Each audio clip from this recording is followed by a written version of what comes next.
La réalisation de cette infrastructure a été divisée en deux volets. Un volet sous maîtrise d'ouvrage public qui concerne les infrastructures opérationnelles et les infrastructures administratives. Et un volet sous maîtrise d'ouvrage privé qui concerne les infrastructures de traitement des passagers et les infrastructures marchandes. En termes d'infrastructures de traitement des passagers, c'est essentiellement les aérogares et passagers, et l'aérogare présidentiel et l'aérogare ministériel.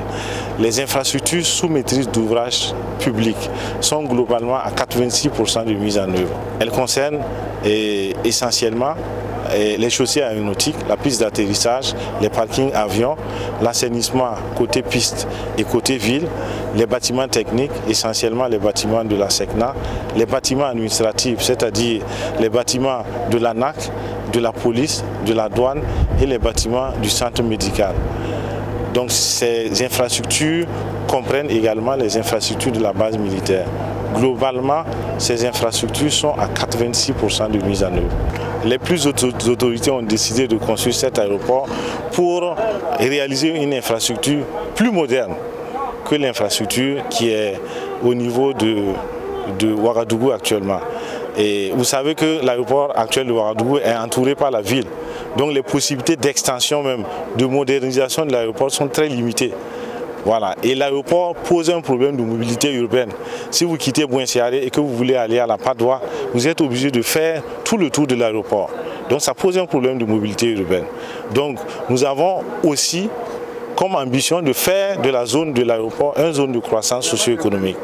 Donc vous avez déjà vu que la piste d'atterrissage est de 3500 mètres, extensible à 4000 mètres. Celle de Ouaga est de 3000 mètres. Nous avons un balisage de catégorie 2.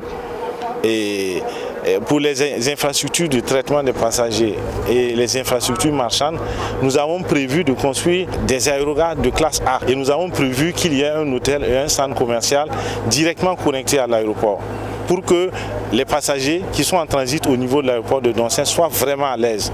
Voilà, ceux qui veulent séjourner quelques heures pourront prendre une chambre d'hôtel directement à leur sortie de l'avion. Ceux qui veulent rester quelque temps, ils peuvent aussi aller visiter le centre commercial qui sera connecté à l'aérogare pour acheter, j'insiste beaucoup, de l'huile de sésame, de l'huile d'anacarde, des cacahuètes d'anacarde, du beurre de karité, des produits authentiques du Burkina.